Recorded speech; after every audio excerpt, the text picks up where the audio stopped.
Então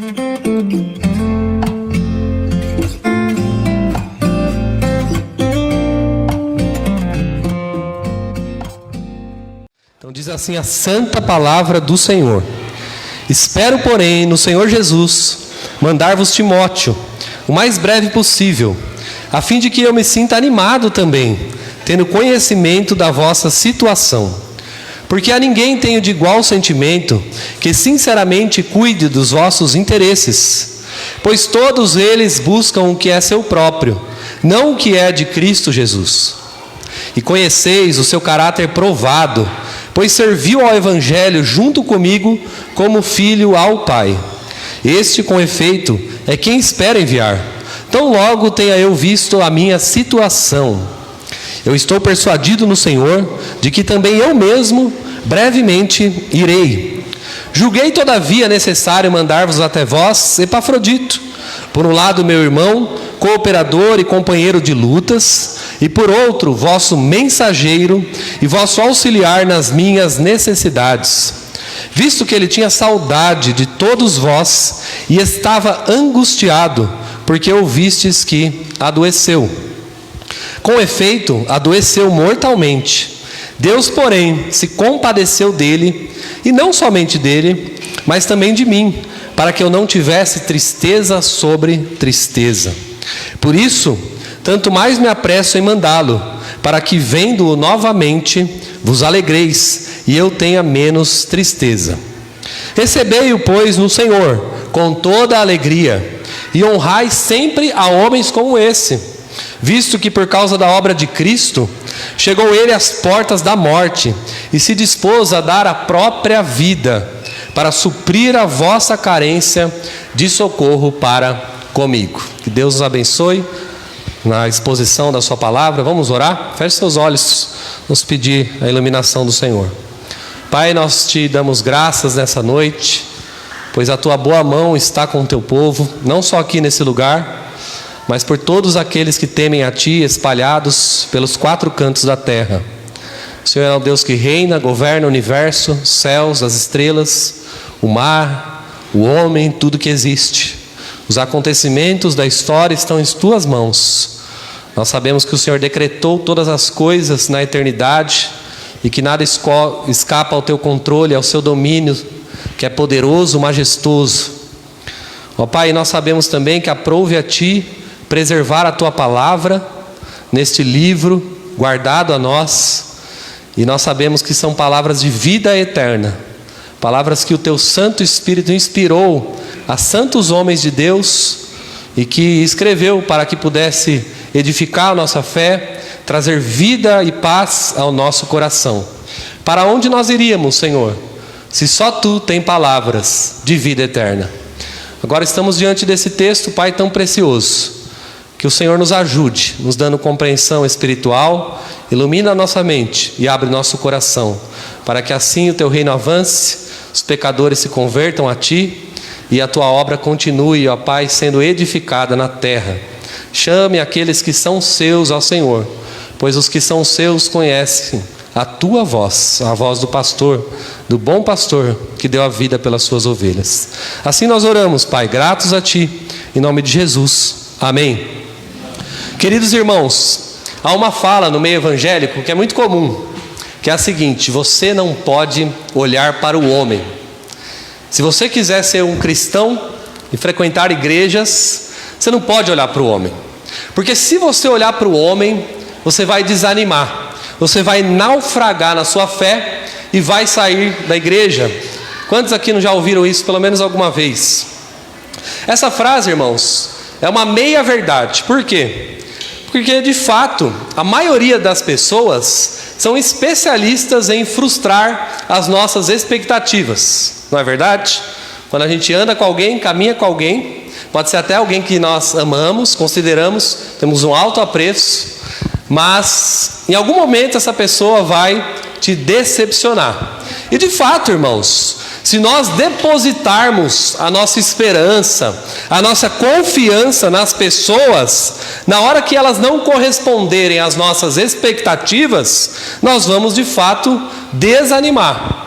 E normalmente quem fala isso, essa meia-verdade de que nós não podemos olhar para o homem, usa um texto que diz: maldito o homem que confia no homem. Então fala assim: você não pode confiar em ninguém, porque lá está escrito que é maldito o homem que confia no homem. Esse texto é Jeremias capítulo 17, versículo 5. Mas se você se atentar para o texto, ele diz assim: assim diz o Senhor, maldito o homem que confia no homem, faz da carne mortal o seu braço e aparta o seu coração do Senhor. Então a crítica do texto é que nós não devemos, em última análise, confiar na força do nosso próprio braço, na inteligência, na perspicácia, no projeto humano, nos nossos próprios intentos. Em última análise, nós temos que confiar tão somente na soberania de Deus para todas as coisas. Mas isso não significa, irmãos, que a gente não pode confiar em ninguém. Como se não existisse ninguém na face da terra que de fato é um exemplo para nós, que de fato é um modelo a ser seguido. E por que eu digo isso? Se nós falarmos que a gente não pode nunca olhar para o homem, a gente está dizendo, em certa medida, que ninguém tem uma obra da graça suficiente para demonstrar piedade, devoção a Deus e transformação de vida. E aí nós rebaixamos o Evangelho, nós diminuímos o poder que o Evangelho tem, que é transformador e gera novidade de vida. Então, irmãos, a suma dessa introdução é: você pode confiar em Deus, sempre, porque Ele nunca nos decepciona. Ainda que nós não entendamos algum processo que nós temos que passar, sempre no final nossas expectativas serão correspondidas. E se não em vida, serão todas correspondidas na eternidade. Deus é confiável, 100% digno de toda confiança. Mas também, irmãos, há pessoas que, alcançadas pelo poder do Evangelho, pela graça de Deus, agora vivem as virtudes cristãs e andam em novidade de vida, e são dignas de serem copiadas, imitadas. E isso traz para nós, irmãos, uma verdade, que a Bíblia diz que sempre há um remanescente sobre a terra, sempre há a santa semente, aqueles que não dobraram os seus joelhos diante de Baal. Quando Elias estava lá na caverna, ele pensa que não havia sobrado nenhum homem de Deus na face da terra. Ele trouxe para si ali um título de exclusividade. Mas aí Deus vira para o profeta e diz: eu reservei para mim 7.000 homens que não dobraram o joelho diante de Baal, de outros deuses. Então sempre, mesmo nos períodos mais sombrios da humanidade, sempre Deus esteve presente na terra, e Ele sempre se fez presente através de um povo, ora menor, ora maior, mas sempre um povo existente na terra, que glorifica a Deus e que não se dobra diante dos deuses deste século. Então a Bíblia nos mostra, de Gênesis a Apocalipse, que nós temos necessidade de termos modelos a serem seguidos, de ter pessoas as quais são um alvo para nós, aonde nós podemos nos espelhar e seguir os seus passos. E é claro que, em última análise, quem é digno de ser seguido mesmo com toda a confiança é o Senhor Jesus, porque Ele é o modelo de um homem perfeito, íntegro e sem pecado. Mas além dele, Ele também colocou os seus servos na terra para andarem junto e para se copiarem no sentido das virtudes cristãs, dos frutos da obra da graça no coração humano. E é isso que o apóstolo Paulo está fazendo aqui, irmãos, no capítulo 2. Este capítulo 2, o apóstolo Paulo começou dizendo que não poderia haver contendas, rixas, divisões na igreja. Por quê? Porque o nosso exemplo a ser seguido é Cristo. Então ele fala isso do versículo 1 ao 4, e do versículo 5 até o 9, ele exalta a majestade e o caráter aprovado do Senhor Jesus Cristo, porque ele, sendo Deus, não usurpou ser igual a Deus, mas se fez homem como um de nós, e veio em semelhança de homens, e se esvaziou, e se humilhou até a morte, e morte de cruz. Pelo que Deus o exaltou sobremaneira, e lhe deu um nome sobre todo nome, para que todo joelho se dobre, e toda língua confesse que Jesus Cristo é o Senhor, para a glória de Deus Pai. O que Paulo está fazendo, irmãos? Paulo está começando esse capítulo 2, inspirado pelo Senhor, trazendo doutrina e ensinamento para a igreja de Filipos, para que eles tivessem em autoestima o exemplo do próprio Senhor Jesus, que veio até nós. Nós vimos a sua glória, a glória como do unigênito do Pai, e ele, sendo todo poderoso, El Shaddai, o Rei dos Reis, o Senhor dos Exércitos, ainda assim ele veio e se humilhou e lavou os pés dos seus discípulos. Foi um servo. O Filho do homem, o Rei Todo-Poderoso, veio como um servo para dar a sua vida em resgate de muitos. Mas agora veja a necessidade de que nós também tenhamos exemplos de homens como nós. Por quê? Porque Cristo foi homem como nós, certo? Totalmente homem, mas ele também foi totalmente Deus, e o único sem nenhum pecado. Então a gente pode falar, mas você pegar o exemplo de Cristo é fácil, porque ele é Deus, porque ele não pecou. Então eu só posso olhar para Jesus. Mas aí a Bíblia fala, não, além de olhar para Jesus, você pode se espelhar naqueles que são exemplo de piedade, de vida cristã, de devoção a Deus, de integridade, de caráter aprovado. É sobre isso que esse texto fala, irmãos, sobre um caráter provado e aprovado por Deus. É assim que eu e você temos que nos apresentar diante de Deus. É o que Paulo falou para o próprio Timóteo, que é o primeiro exemplo que nós vamos dar. Procura apresentar-te diante de Deus aprovado, como daquele que não tem do que se envergonhar. Então nós vamos falar nesse sermão, irmãos, sobre 3 personagens aqui, sobre 3 homens de Deus piedosos, que são um exemplo para nós. Então você já deve ter visto aí no texto, o próprio Timóteo. Você viu aí também esse homem com um nome diferenciado, pelo menos nos dias de hoje, que é o Epafrodito. E eu gostaria de trazer mais um exemplo, que é aquele que está por detrás dessas linhas, o apóstolo Paulo. Então a gente vai começar com Paulo e depois vai seguir a ordem do texto. Falar de Timóteo e falar de Epafrodito. Nós vamos olhar suas características, o seu caráter, e nós vamos trazer para nós princípios práticos para que nós sejamos como esses homens de Deus que não têm do que se envergonhar por conta do seu caráter aprovado. Então, em primeiro lugar, o caráter de Paulo. Veja o versículo 19. Espero, porém, no Senhor Jesus, mandar-vos Timóteo, o mais breve possível, a fim de que eu me sinta animado também, tendo conhecimento da vossa situação. Veja as palavras de Paulo aqui, irmãos. Lembremos-nos do contexto. Paulo está preso em Roma. Lá no final da carta de Atos, do livro de Atos, capítulo 28, diz que Paulo esteve prisioneiro na cidade de Roma por 2 anos, numa casa alugada, aonde ele tinha liberdade para pregar o evangelho com toda a intrepidez. Mas isso não eliminava o fato de que ele era um prisioneiro político. Por quê? Porque ele foi acusado pelos judeus, pela cilada dos fariseus, de alguém que estava liderando uma tropa contra o imperador César, era um que adorava outro Deus, Jesus de Nazaré. Então ele era um prisioneiro. E você sabe, né?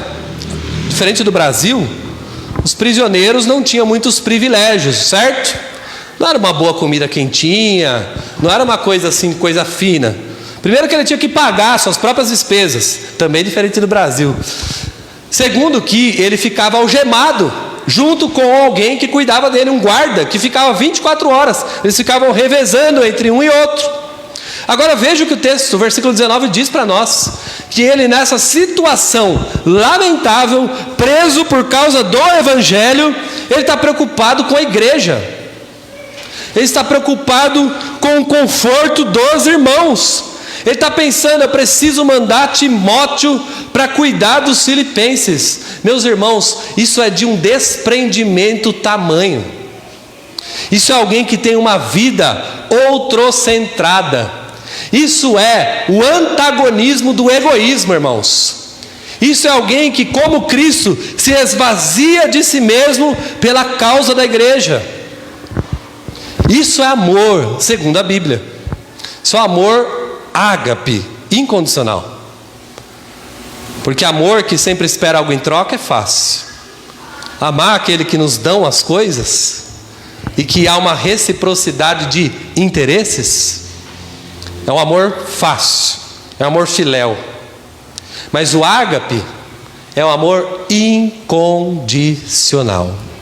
E é esse tipo de amor que Deus chama a mim e a você para termos pelos nossos irmãos em Cristo Jesus.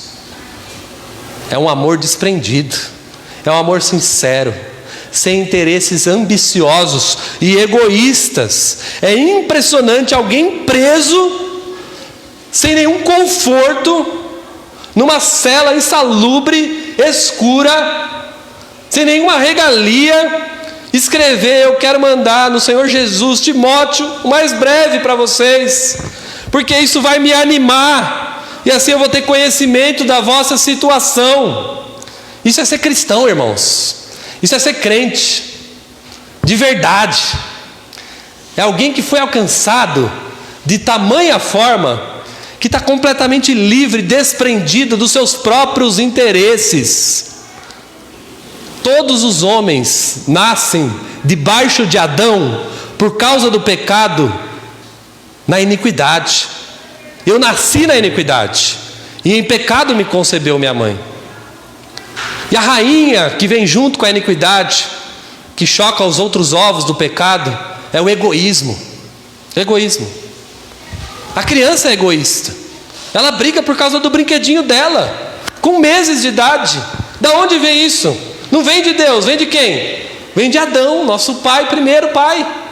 Vem do pecado. Vem da influência maligna que o pecado traz. O que a graça faz na vida de alguém, irmãos? A graça faz com que eu e você tiremos os nossos olhos do espelho. O cristão, como diz John Piper, ele não é feito para o espelho. Ele não é feito para ficar cantando, como diz Hernandes, um grandioso és tu diante do espelho. Isso é um culto à personalidade, ao ventre, ao eu. Na igreja somos todos servos uns dos outros, e servimos aquele que nos serviu, e amamos aquele que nos amou primeiro. É isso que nós somos aqui. Ninguém é melhor que ninguém em nada, ninguém é mais que ninguém em nada. Somos todos irmãos em Cristo Jesus. E agora, meus irmãos, embora nós tenhamos que trabalhar para nos sustentar, embora nós tenhamos que correr atrás dos nossos interesses de família, em última instância, meus irmãos, nós estamos aqui para servir. Não só aqui, mas sempre. Então Paulo é incrível, irmãos. Paulo, sem ter certeza qual era o veredito da sua sentença, libertação ou morte, mesmo com essa dúvida, apesar dele ter esperança e convicção de que ele seria liberto, ele guarda aquilo no coração que o Nicodemos chama de reserva divina. Em última análise, o futuro pertence a Deus. Então ele sempre coloca essa reserva, sem saber se vai ser liberto desta prisão ou se ele vai ser decapitado. A história nos diz que ele foi liberto, que ele vai ser preso novamente depois, e a última carta dele é 2 Timóteo. Então Paulo, preso, irmãos, está preocupado com o interesse dos outros. Ele quer enviar um bom obreiro para se animar no progresso da fé dos irmãos. E agora voltando ao que a gente falou na introdução, Paulo nunca disse, viu, você não pode olhar para o homem. Você não tem nenhum exemplo a ser seguido na terra.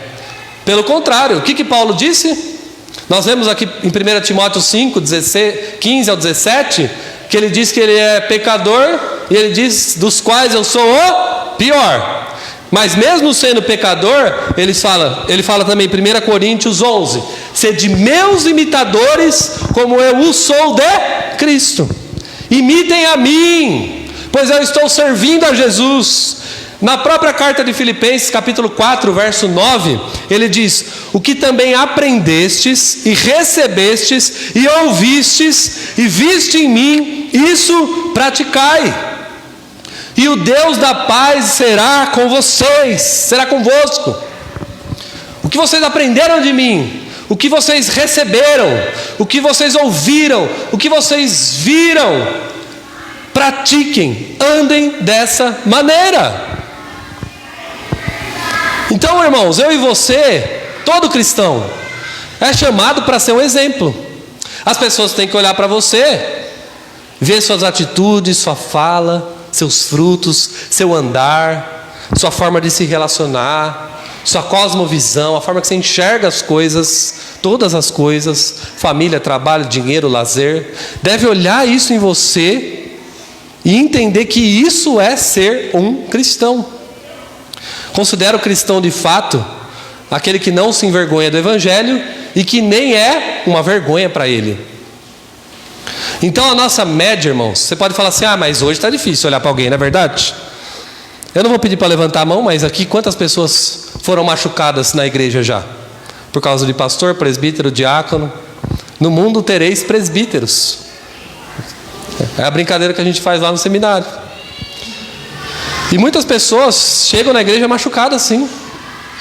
Mas isso nunca pode tirar sua esperança a tal ponto de você falar, não confio mais em ninguém, não existe crente na terra. Não existe cristianismo verdadeiro. A obra da graça, irmãos, está aqui, em nós, para ser vista pelo mundo. Como ele tinha dito já anteriormente, porque nós somos luzeiros no mundo, resplandecendo a glória de Deus. E Paulo, irmãos, desde a sua conversão em Atos capítulo 9, no caminho de Damasco, até 2 Timóteo capítulo 4, quando ele fala que combateu o bom combate, completou a carreira e guardou a fé. Da sua conversão até a sua decapitação por Nero, no ano 64, ele foi um exemplo a ser seguido. Ele foi um homem de Deus, com D maiúsculo. Ele foi um homem piedoso. A gente olha as escrituras e vê isso. Ele nunca esteve em mentira, difamação, dissimulação, fofoca. Você não vê Paulo fofocando, vê? Pelo contrário, você vê Paulo criticando a fofoca. Ele nunca quis trazer para si um título de superioridade maior do que os outros apóstolos. Pelo contrário, ele fala, eu sou um fora do tempo, nascido fora do tempo, porque Deus me chamou depois de todos. A única coisa que a gente vê em Paulo, irmãos, na história dele, é quando ele tem uma desavença com Barnabé a respeito de João Marcos. Os irmãos se lembram dessa história? Porque João Marcos havia desistido na primeira missão, e aí Barnabé, na segunda missão, fala, então vamos levar João Marcos.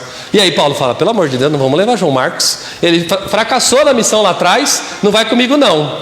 E a Bíblia diz que a desavença foi a tal ponto que cada um foi para um lado. Barnabé foi para um lado, com João Marcos, e Paulo foi para outro lado, com Silas. Mas, irmãos do céu, quando você lê 2 Timóteo 4, a sua última carta, ele fala assim, traze para mim Marcos, porque me é útil no ministério. Até aquele pecado que a gente viu dele na Bíblia, ele quis consertar antes de morrer. E a palavra dele me é útil no ministério, completamente o contrário do que ele falou quando ele errou.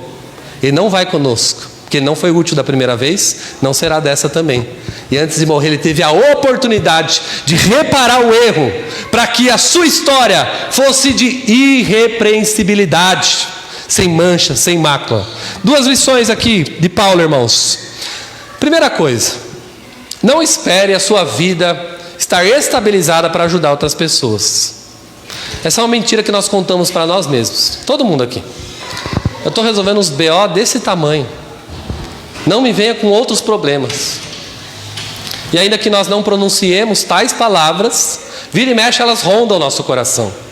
Eu estou tão encharcado de problema, e você vai vir com mais um de outra pessoa.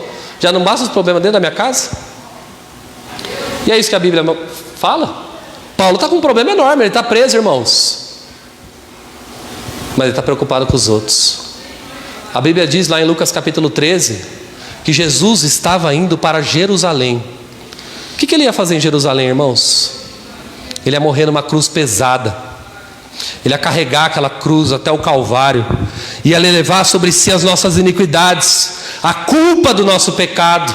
O castigo que nos traz a paz estava sobre ele. O peso da ira de Deus. Mas sabe o que a Bíblia diz lá em Lucas 13? Que ele passava por todas as aldeias, ensinando no caminho para Jerusalém. Ensinando e caminhando até a morte. Estava com um problema.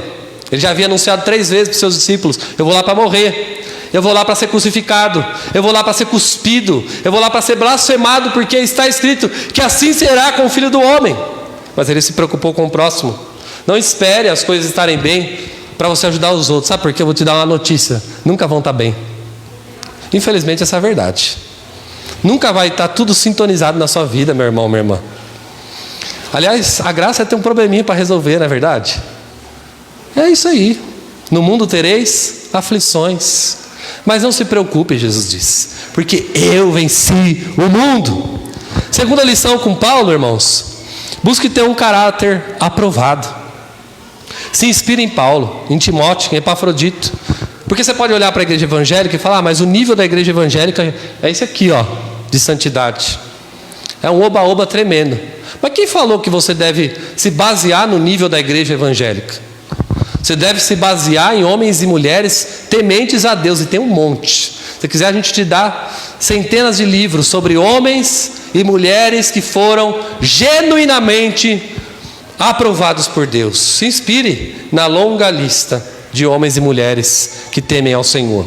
Então esse é o primeiro exemplo, Paulo. Segundo, o caráter de Timóteo, verso 20 ao 24. Porque a ninguém tenho de igual sentimento, que sinceramente cuide dos vossos interesses, pois todos buscam o que é seu próprio, e não o que é de Cristo Jesus. E conheceis seu caráter provado, pois serviu ao Evangelho junto comigo, como filho ao Pai. Este com efeito é quem espero enviar, tão logo tenha eu visto a minha situação. Eu estou persuadido no Senhor, de que também eu mesmo brevemente irei. Então aqui surge o outro personagem, irmãos, Timóteo. A Bíblia diz em Atos capítulo 16 que Paulo chegou nas cidades de Derbe e Listra, e havia ali um jovem chamado Timóteo, filho de mãe judia e de pai grego. Então ele levou consigo Timóteo para a missão. A Bíblia também diz que davam bom testemunho os irmãos em Listra e Icônio acerca de Timóteo.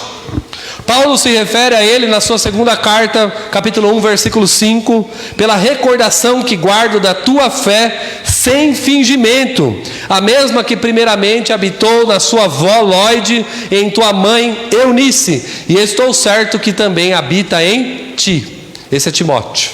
Timóteo é um menino jovem, talvez ali entre os seus 16 a 20 anos, que dava bom testemunho entre os irmãos, que conhecia a lei do judaísmo desde a infância, mas que foi apresentado o evangelho para ele no ministério de Paulo, junto com Silas, antes deles irem para Tessalônica.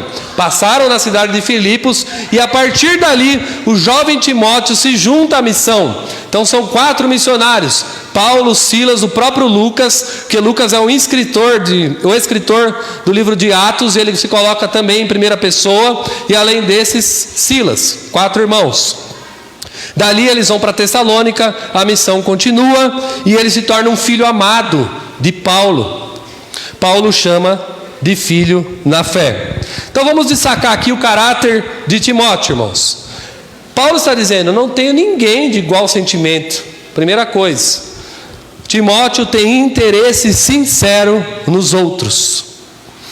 Paulo diz aqui que de fato esse jovem era um jovem pastor, missionário, e ninguém ele tinha por perto, Paulo está falando, que vai pensar no interesse dos outros como Timóteo. A primeira coisa de um caráter aprovado é você deixar de ser egoísta, assim como Paulo, assim como Timóteo. O egoísmo destrói, porque o egoísmo faz as pessoas matarem, mentirem, passar uma rasteirinha no outro, e por aí vai. Então, versículo 20, a gente vê aí que Timóteo sinceramente cuida dos interesses dos outros. Segunda coisa do caráter de Timóteo, ele busca o que é de Cristo Jesus, versículo 21. Ele não busca o que é seu próprio. O que Paulo está dizendo aqui, irmãos? Que o homem de caráter aprovado é aquele que agora busca as coisas do alto, que se importa com a opinião principalmente da Bíblia, de Jesus e das coisas do reino de Deus. Então é um homem com os pés na terra, mas com o coração no céu, porque o interesse dele não são as coisas dos homens, mas as coisas de Cristo Jesus. E quais são as coisas de Cristo Jesus, irmãos? São os seus ensinamentos, as suas palavras de vida eterna, a sua humildade. Ele disse: aprendei de mim, que sou manso e humilde de coração, e achareis descanso para a vossa alma. Quais são as palavras que o nosso mestre nos ensinou enquanto ele esteve entre nós nos 3 anos e meio do seu ministério? Qual o exemplo que nós seguimos, irmãos? As coisas de Cristo são as coisas do reino, de paz, de justiça, de alegria, de bondade, de transformação, de vida eterna. Versículo 3, terceira característica de Timóteo é que ele tem um caráter provado, versículo 22. E conheceis o seu caráter provado. Pergunta, por que não fala aprovado, mas fala provado? Provado vem do quê? De prova. Então o caráter é de fato demonstrado na prova, na luta. Já reparou que quando está tudo bem, as coisas são mais fáceis, né? Está tudo bem, está todo mundo com dinheiro, está todo mundo saudável, não tem nenhuma briga. Quando o calo aperta, quando a grana encurta, quando a doença vem, quando bate o carro, quando o desemprego bate a porta, e por aí vai, etc, etc, etc. É aí, irmãos, que o nosso caráter é provado. Porque estar tranquilo na bonança é fácil, mas o crente é chamado para dar testemunho em meio às lutas. Então esse caráter de Timóteo foi provado pelos irmãos em meio às lutas que eles tinham. Então é isso que é ter um caráter provado, irmãos. É quando as dificuldades batem à sua porta e você permanece de pé, fiel, temente ao Senhor. Venha o que vier, chegue o que for, eu vou servir a Deus, eu e minha casa serviremos ao Senhor. Isso é ser um caráter provado. Quarta característica, ele serve ao Evangelho, versículo 22b, pois serviu ao Evangelho. Timóteo era um servo das boas novas de Cristo Jesus. Como serve o Evangelho? Pregando, proclamando, disseminando a palavra, compartilhando as verdades do reino de Deus. Servir ao Evangelho é pregar o Evangelho, é ver pessoas sendo convertidas, salvas, transformadas pelo poder de Deus. É servir a causa do Evangelho na pregação, que também é contrário do egoísmo. Que aqui no primeiro século, pregar o Evangelho era sinônimo de luta. Quinta característica de Timóteo, seu caráter provado, aprovado, ele é leal ao seu líder, versículo 22c. Junto comigo, como filho ao Pai. Ele serviu ao Evangelho junto com Paulo. Ele era um homem de confiança de Paulo. Que coisa linda, irmãos. Como um filho serve ao Pai. Eu tive uma oportunidade tremenda de andar com Paulo, de pregar com Paulo, de cuidar das igrejas com o apóstolo Paulo. de receber a última carta de Paulo, irmãos. Eu fico imaginando o coração desse menino. Tinha repreensão? Tinha. Tinha elogio? Tinha. Tinha palavras de animação? Tinha. Ele disse para Timóteo, porque Deus não nos deu espírito de covardia, mas de temor e moderação no Senhor, de intrepidez. Ele anima Timóteo. Ele fala, viu, ninguém te despreze pelo fato de você ser jovem. Mas ele diz também, torna-te padrão dos fiéis. Você deve ser um padrão, Timóteo, um exemplo de santidade, de vida com Deus, para que os outros imitem a ti. Enquanto eu não chego, ele diz, aplica-te à leitura, aplica-te à palavra, à leitura dos livros, e serve ao Senhor. Então essas são as características, irmãos, do jovem Timóteo. Preciso destacar aqui que Paulo, quando diz assim, ninguém tem de igual interesse, e fala que todos buscam o que é seu próprio, Paulo não está fazendo uma crítica aos outros obreiros que andavam com ele. Por exemplo, Silas, Barnabé, Apolo, Priscila e Áquila, Aristarco, Clemente, Marcos, Filemon. Todos esses foram fiéis ao Senhor Jesus, caminharam junto com Paulo. Então, Paulo não está falando assim, só tem Timóteo, não tem mais ninguém. Que alguns interpretam esse texto assim, né? Mas Paulo, irmãos, ele está usando aqui, ele entraria em contradição, né? Porque logo depois ele vai falar de Epafrodito. Paulo está falando aqui, em comparação com aqueles demais obreiros, que ele já tinha dito lá no capítulo 1, versículo 15 da carta. Aqueles que pregavam o evangelho por inveja e por porfia, achando que assim poderiam acrescentar ainda mais tribulação às cadeias de Paulo. Então, irmãos, ele está comparando Timóteo com esses outros mestres que são egoístas e que ainda pregam o evangelho, mas pregam por falsos interesses. Esses líderes de Roma. Timóteo estava em contraste absoluto com esses líderes egoístas. Timóteo não estava sentado na roda dos escarnecedores, ele não estava imitando o ímpio, ele não estava andando no curso do mundo, ele havia se esvaziado pela causa do evangelho. E aí ele fala, é esse que eu quero mandar, é quem eu espero enviar, versículo 23. Tão logo tenha eu visto a minha situação. E eu estou persuadido que eu também vou chegar aí para ver os irmãos, é isso que Paulo está falando. Qual é a situação que Paulo está falando aqui, irmãos? É a reserva divina que ele guardava. Será que eu vou ser morto? Será que eu vou ser liberto? Então, eu quero mandar para vocês Timóteo, mas eu vou esperar a minha situação se desenrolar. Assim que ela se desenrolar, saiu o veredito, aí eu vou ver se eu mando Timóteo. Por quê? Porque Timóteo estava servindo junto com ele. Então ele fala, eu acho que eu também vou, brevemente eu quero estar com os irmãos. Mas enquanto isso não acontece, veja a sabedoria de Paulo, irmãos.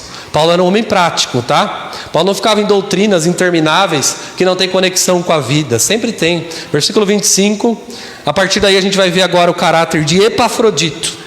Ele diz aí, julguei todavia necessário mandar até vós Epafrodito. Então o que ele está falando? Enquanto eu não sei da minha situação, eu vou mandar até vocês outro irmão, que também é aprovado no Senhor, que também tem um caráter daqueles, que testemunha da graça. Então enquanto não se resolve, eu fico com Timóteo, mas eu vou mandar para vocês de volta Epafrodito. E ele vai dar razões pelas quais ele tem plano para enviar Epafrodito. Então vamos ver aqui, irmãos, as características agora. Já vimos de Paulo, já vimos de Timóteo e agora de Epafrodito. Preste atenção na tríplice descrição de Paulo sobre Epafrodito no versículo 25. Julguei necessário mandar até vós Epafrodito. Por um lado, olha lá, tríplice agora, três coisas ele fala: o meu irmão, cooperador e companheiro de lutas. Três coisas maravilhosas, irmãos, de um cristão genuíno. Primeiro, ele é irmão, não é primo, né? Não é falso irmão, ele é irmão, irmão de fé, irmão de sangue, por causa do sangue de Jesus, não é verdade? É um irmão espiritual, somos filhos do mesmo Pai. Como é bom ter irmão, irmão na fé. Como é triste o cristão que agora defende a doutrina do desigrejamento, que não precisa congregar, que não tem necessidade disso aqui, e que odeia o tal do CNPJ, por causa da igreja, da institucionalização da igreja e blá, blá, blá. Irmãos, nós precisamos de irmãos. Precisamos nos amar, precisamos caminhar junto. Então esse homem era irmão de Paulo. Então é a primeira característica. Segunda, cooperador. O que significa isso? Que trabalha lado a lado no Evangelho, pela causa de Cristo Jesus. Dá a ideia de alguém que ombreia com você pela mesma causa, que é a causa de Cristo Jesus e da palavra. Como é bom a gente ter cooperadores que trabalham conosco para Jesus. Alguém aqui consegue ter um ministério sozinho? Autônomo? Independente? Jamais. Veja que faz parte do esvaziamento e da humilhação a gente entender que a gente precisa de outros cooperadores na seara do Senhor. Porque grande é a seara e poucos são os trabalhadores. Mas apesar de ser poucos, eles existem, irmãos. Eles estão aqui, eles estão no nosso meio. É tão bom, irmãos, a gente ter alguém que pareia conosco pela causa, e aí a gente abraça, e a gente olha para trás, e a gente pode falar juntos: até aqui nos ajudou o Senhor. Quantas histórias, quantos riscos no caminho, quantas tribulações. Lembro daquela vez que eu estive no hospital, que eu orei com você, que sua avó morreu, que seu pai morreu. A gente estava lá, não estava? Todo mundo junto. E daqui para frente sempre vai ser assim, irmãos. A gente vai estar lá. Eu lembro quando o irmão comprou a casa, saiu do aluguel, oh glória, aleluia. Essa bênção não chegou na minha vida ainda. Eu me lembro quando aquele irmão arrumou um emprego novo, a gente orava aqui, toda semana, por aquele emprego, para mudar de horário, para melhorar o salário, para restaurar o casamento. E está aí, ó. Isso é irmandade. Isso é cooperação na causa. Terceira coisa, Epafrodito é um companheiro de lutas, irmãos, de Paulo. Sabe por quê? Porque Paulo via a vida cristã como uma luta, como uma batalha a ser travada contra a carne, contra Satanás e contra o mundo. Eles dizem em Efésios 6, a nossa luta não é contra carne e sangue, mas sim contra principados e potestades nas regiões celestiais em Cristo. Portanto, revistai-vos da armadura de Deus, revistai-vos do capacete da salvação, calcem o evangelho da paz. Então aqui, companheiro de lutas é alguém que está na trincheira batalhando com você as suas guerras, suas lutas. Aproveite esse irmão, porque uma hora ou outra ele vai partir, ele vai deixar, ele vai despedir. Nada vai arrancar do seu coração as memórias, a lembrança, a afetividade, os laços espirituais criados. Tanto é que eles vão perspassar essa área terrena e vão adentrar no mundo celestial. Os laços espirituais que nós criamos vão além do aqui e do agora e vão além da terra. Então são essas três coisas. Mas ele diz aí também, ele tinha dito por um lado, agora ele diz por outro. O que ele quer dizer por outro? Está falando da parte dos filipenses. Então, está dizendo assim: de Epafrodito eu tenho para dizer três coisas. Ele é irmão, ele é cooperador, não vai esquecer. E ele é o que também? Companheiro de lutas. Mas eu sei que vocês também têm uma percepção dele. Qual é a percepção? Por outro, vosso mensageiro e vosso auxiliar nas minhas necessidades. A palavra mensageiro aqui é a palavra apóstolo. Epafrodito não era um apóstolo como Paulo e nem como os 12, mas a palavra apóstolo quer dizer na Bíblia mensageiro. Então Epafrodito era um mensageiro. Por quê? Porque ele levou notícias de Paulo para a igreja e levou notícias da igreja para Paulo. Além disso, levou para Paulo uma oferta de amor para que ele custeasse sua casa alugada, que era uma prisão. Além de mensageiro, ele era auxiliar das necessidades de Paulo. A palavra aqui é liturgos, alguém que presta um serviço sagrado. Então ele está dizendo: Epafrodito para vocês é alguém que ajudou no serviço divino. Mas olha só, irmãos, o que aconteceu com Epafrodito. Paulo diz no verso 25, eu vou mandar Epafrodito. E agora ele vai dar as razões. Primeira razão, versículo 26. Epafrodito estava com saudade. Alguém aqui já sentiu saudade de alguém?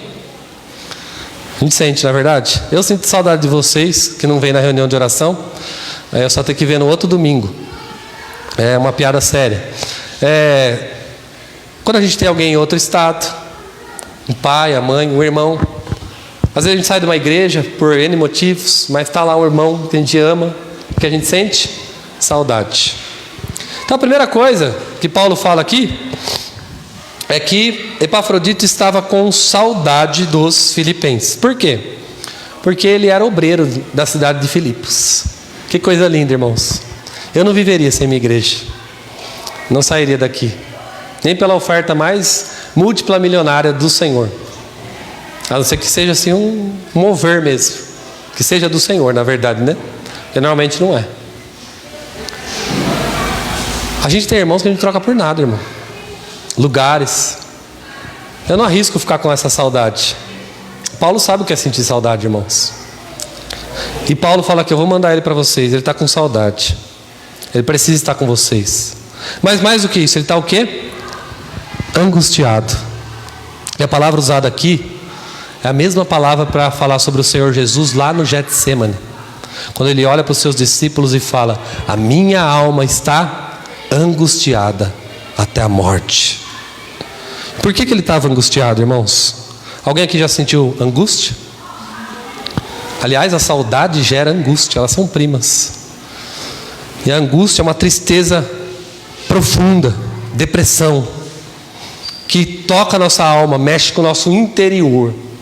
É uma angústia inexplicável. Todo mundo passou, o Senhor Jesus passou também, porque nós não temos um sumo sacerdote que não se compadece de nós, mas nós temos um que foi tentado em tudo, porém sem pecado. Ele estava triste, irmãos. Por quê? Versículo 26. Porque ouvistes que adoeceu. Então olha a angústia desse irmão. Esse irmão teve uma doença, né? A gente viu no texto, que quase matou ele. E aí, essa notícia que Epafrodito tinha quase morrido, chegou lá nos Filipenses. E por ter chegado lá, ele estava preocupado. Ele estava com saudade e agora estava angustiado, porque os irmãos lá vão achar que eu não vou sobreviver mais. Então Paulo fala: então a minha estratégia agora é mandar você de volta. Vamos acabar com essa saudade, vamos acabar com essa angústia. Por quê? Aí ele fala: porque de fato ele adoeceu. Versículo 27. Com efeito, adoeceu mortalmente. Deus, porém, se compadeceu dele, e não somente dele, mas também de mim, para que eu não tivesse tristeza sobre tristeza. Então, irmãos, esse Epafrodito, nós não sabemos a doença que ele teve, mas foi uma doença de morte, né? Alguém aqui já passou alguma experiência de quase morte? Ou conhece alguém que passou? Como é bom rever os irmãos. Olha o coração de Paulo, irmãos. Ele é um estrategista nato, piedoso, guiado pelo Espírito Santo. Então ele fala: vamos mandar esse irmão.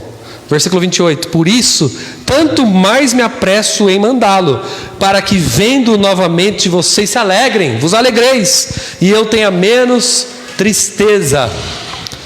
E aí depois diz: vocês devem receber ele no Senhor, com toda alegria, e honrar sempre a homens como esse, visto que por causa da obra de Cristo chegou ele às portas da morte, e se dispôs a dar a própria vida, para suprir a vossa carência de socorro para comigo.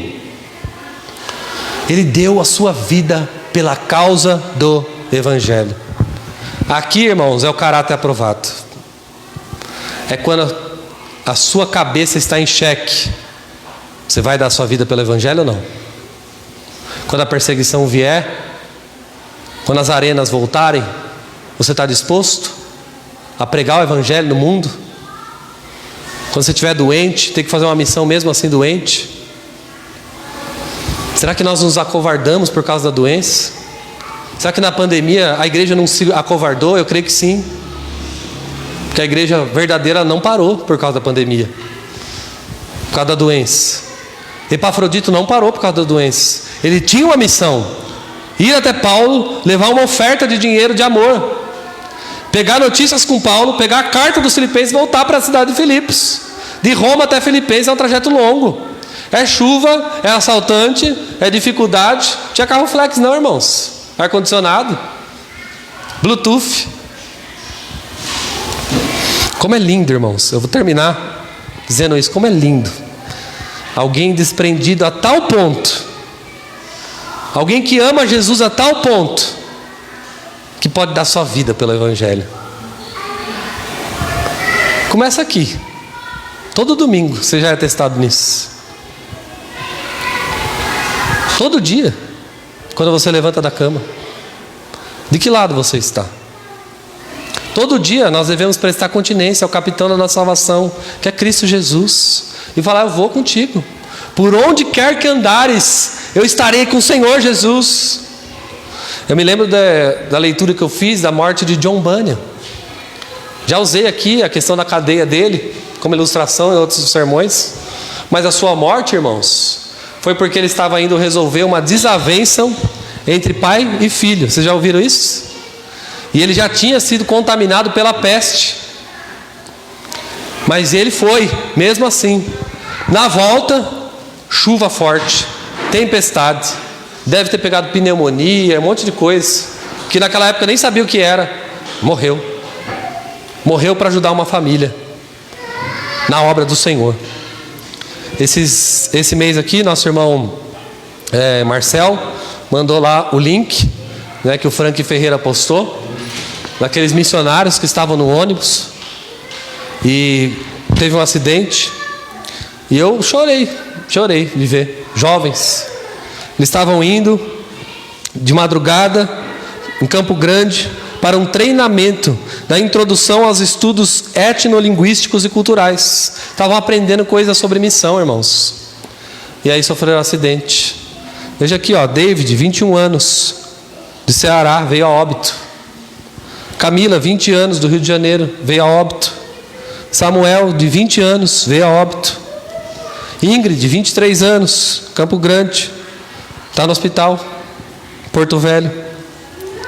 Carolyn, 22 anos, Rio de Janeiro, está estável, segue internado, pelo menos até quando eu pegar a notícia.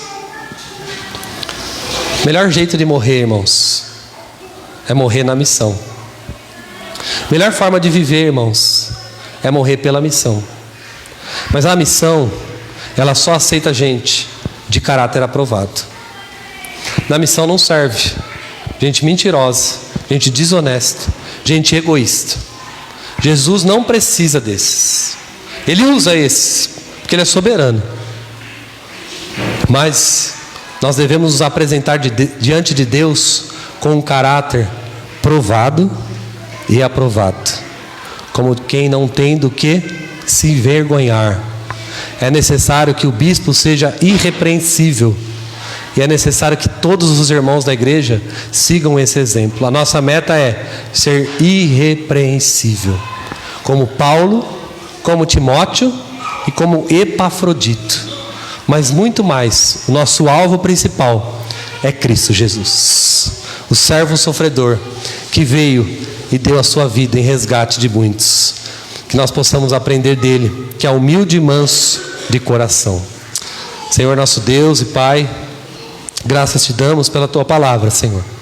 Por essa noite nós estamos aqui reunidos. Santo é o teu nome em todo lugar. O Senhor possa moldar o nosso caráter, como o oleiro molda o barro. Faz de nós, ó Pai, homens e mulheres que não temem a ninguém a não ser a Ti. E que se for para nós imitarmos alguém, que nós possamos pegar bons exemplos. Imitar aquilo que é santo e não o que é profano. Imitar aquilo que realmente é digno de louvor e não aquilo que é vergonhoso. Que nós possamos, ó Pai, honrar o justo e nos enojarmos com a impiedade do mundo. Faz isso em nós, em nome de Jesus. Amém.